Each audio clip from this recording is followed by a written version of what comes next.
A world without us, before cities, before myths, before even memory itself. There was a time when the world had no name, a time of predators and prey, fire and flood.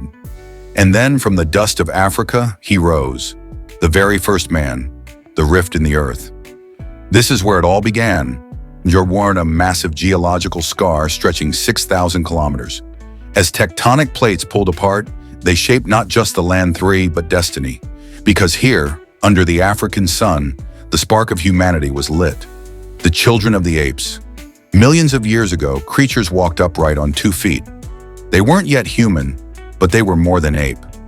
Meet Australopithecus, the first to rise from the forest and face the open plains.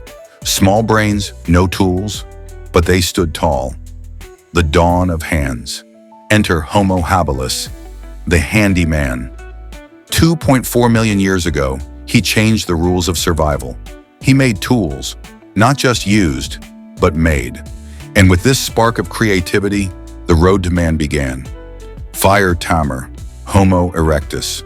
Tall, strong, wandering far beyond Africa. But what truly set him apart? He captured fire, controlled it, and fire changed everything. Cooking, warmth, safety, and stories. The first migration.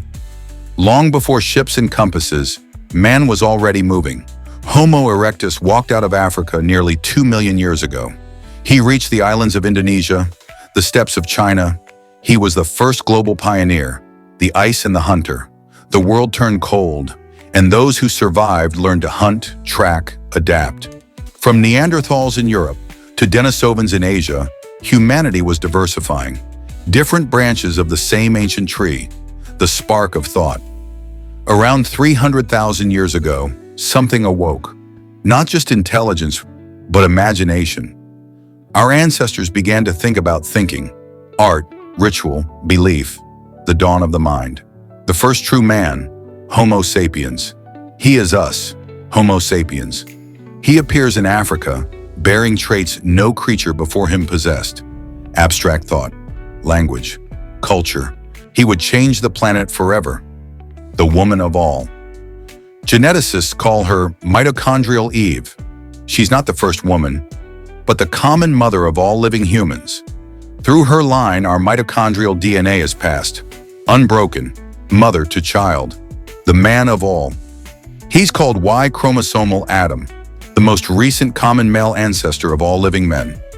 Not a lone survivor, but the man whose son's lines endured. Not myth, not Bible, but biology. Love and loss in the ancient world. Early humans loved. They mourned. They buried their dead with care. This was the birth of emotion as culture, of bonds deeper than survival. Crossing into the unknown. 70,000 years ago, a bold few left Africa. By foot and raft, they crossed rivers and deserts. To Arabia, to India, to the world. The Neanderthal encounter.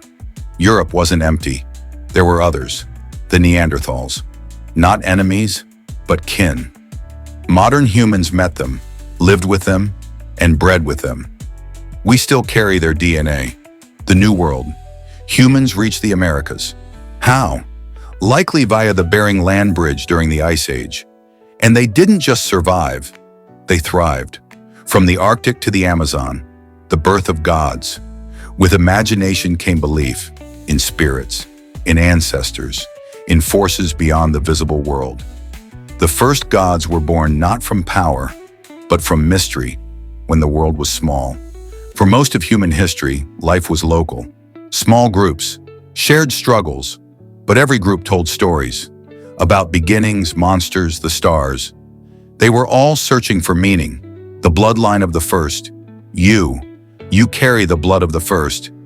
Every cell in your body carries echoes of that ancient man.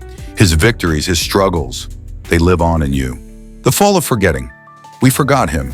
The very first man, not because he wasn't important, but because time erases the humble.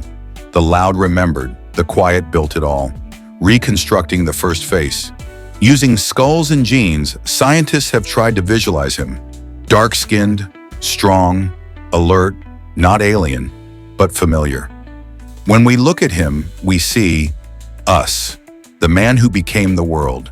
The very first man did not conquer the world. He became the world. Through his children, his thoughts, his fire, he became 8 billion souls, and counting. He had no name, no crown, no monument. And yet he was the beginning of everything.